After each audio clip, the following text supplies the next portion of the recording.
Letters, letters, letters, letters, letters, letters, letters. Lynn Burke Rosner writes, do you ever hear from the woman who had Tank? I liked your hikes following Tank around. Yeah, I do hear from Susan all the time. We just chatted a couple days ago. She and her friend Sandy got back from almost a 3-week trip cruise to Spain, Portugal, and Ireland, and they gave Tank to a friend to watch. And the last I'd heard, the Tank was still with the friend, so I don't know. I'm sure Tank misses them if he's not back already, and yeah, I do miss him a lot.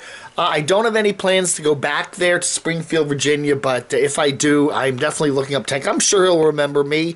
We're good buddies. Mark H. Day, perhaps you should institute the stale bread for pervasive stale content on many of the Nomad channels. You can hand out ratings of 1 to 4 slices of bread for each video. Yeah. I was just talking about that with some friends just the other day about so many of the channels that I watch. And, you know, I'm a critic and I've been watching some of these channels for 2-3 years. And yes, you're just seeing some people that are, you know, one particular YouTuber, somebody remarked to me, doesn't even go more than 50 feet from his vehicle anymore. You know, everything we see is within 50 feet of his vehicle or in the vehicle. Other YouTubers just do the same places again and again and again and again. Now, if you're a new sub to those people, you probably don't notice that, or maybe there's a reason you're subbed that has something to do other than with traveling and explorations, but you know, like cute dogs or a cat. I don't know. But anyway, yeah, stale. We should do that. I like that. I like that idea. 3 stale pieces of bread for you. Oh, we were talking about Dick Cavett, you know, yeah, how much, what, you know, they used to have, what was it on the, back in the early 70s, Johnny Carson was on NBC. I think Merv Griffin eventually settled over to CBS for a while. And Dick Cavett was on ABC, and he was kind of like, his show was from New York, and he was kind of like an egghead, kind of a brainy guy, but always a good show. Gene on the Road. Decades ago, Dick Cavett and a guest came into a restaurant I worked at called The Back Door in West Chicago. He was very pleasant, but that man's head was huge. Was huge! He had a huge... I don't know, man. I've heard the same thing about Bill Maher. I think he has a pretty big head, too. We're also talking about Orson Welles. Yeah, Touch of Evil. That's right. Touch of Evil is a very good movie. I think that was with Charlton Heston. That's a very good movie. And Magnificent Ambersons, I believe that was another one. Orson Welles, though, I mean, yeah, he was rather famous before he started directing movies. His first one being Citizen Kane. The thing I was pointing out, though, you know, yes, he did the radio show and the War of the Worlds thing and all that.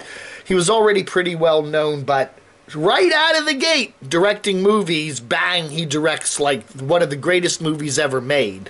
You know, you're not going to see too many directors, first movie out of the gate, greatest movie ever made, but Orson, that was Orson. Minute Pearls, why does Stickers hate Eric? This is stupid, leave each other alone. I don't know, man. You know, again, when Eric was growing his channel in the early days and Nomadic Fanatic Stickers was doing the daily parodies, they kind of grew on each other, you know? I think Eric has a lot of thank yous to say to Eric, to Carl, the Stickers guy, because he really did promote the heck out of Eric in the early days. It may not have been all easy to take because some of it was pretty biting parody, but I don't know. You know, and Eric has always kind of laughed at the trolls, fueled by the trolls, used to have that on his RV. I don't know. Then I look at that bottom of YouTube News Network, the BNN or whatever, and I look at that and then I compare that to what Stickers was doing toward the end there, like a year or so ago, with those constant all-day live streams, and I just see Stickers in that channel. I don't know. And that channel, I don't know, man. It just seemed to, like, I don't know, man. I don't know. Something's going on. Frank Costello, it's my birthday. I'm 50 today. Aw, happy birthday, Frank. Frank's my good buddy up there in New York. Where is he? I forget. Not Syracuse. One of those little towns, Utica. One of those little towns up in New York. But I want to very happy birthday to Frank. I chat with him on the phone. I try to get him on the phone every week. We chat. He's got some serious health issues, but very happy birthday to you, Frank. Old Paluga, Paul Masson will sell no wine before it's time. Yeah, that was, I think, one of the wine merchants that Orson Welles. Yeah, Orson Welles did a lot of commercials, and one of them was for wine. Oh, yeah. Ali Jean, TSM, a.k.a. Barbie, I enjoyed the video format, the outdoor video format today. You seem to be in very good form. Very enjoyable. I vote you should go out and do a vid on the Dart Trail. Yeah, I don't know, man. Hunting for ghosts in the woods of Georgia. Well, maybe I will. Dug-a-lug Doug. All roads lead to the donation button. Colleen Cat Lady Hardesty. Dave, I cannot picture you in a van or an RV. You are what keeps things grounded, and therefore you should be on the ground with occasional changes of scenery. Well, that's kind of what I do, right? Backroads Nomad, who I guess is doing some of the work on Kevin's campervan Kevin's vehicle. Kevin and the Wolfpack are very happy and miss Gypsy. I believe that he will keep it for a good long while. Once it's all renovated, it will be ready to roll for many fun adventures. Good! We're looking forward to those days when Kevin and the Wolfpack adventure on. That's right. They're outside Arizona. Now stay there for a while. And finally, New Normatic, who's out west, I guess up in the Pacific Northwest. He writes, I just passed Eric, Nomadic Fanatic, about a half hour ago. Couldn't miss the RV. That's right. When you pass Eric on the highway, you're going to know it. Hey everybody, thank you for watching Letters for the 2nd of July 2019. Hey, stay tuned for some amazing and fun outtakes right here on the camodave channel. Free. You don't even have to be on my Patreon, which I don't have, to watch these wonderful outtakes. So enjoy them, shall you? Look at this cool old water tower. There's an old abandoned textile mill over there. Isn't that cool tower? Just south of Athens, GA. That's right. Isn't that neat? Oh yeah. Okay, this used to be the Bluebird Cafe. If you have any B-52's history, you realize that that's where they used to hang out a lot. And now it's the Athens Walk. Chinese sushi and Thai. Yes.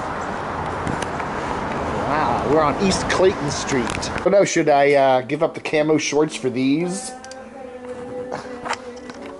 I don't know, man. I don't know. How do I look in those, huh? That's a pretty good look. Oh, yeah. I told you that, yeah. They had this big hit called, well, big hit.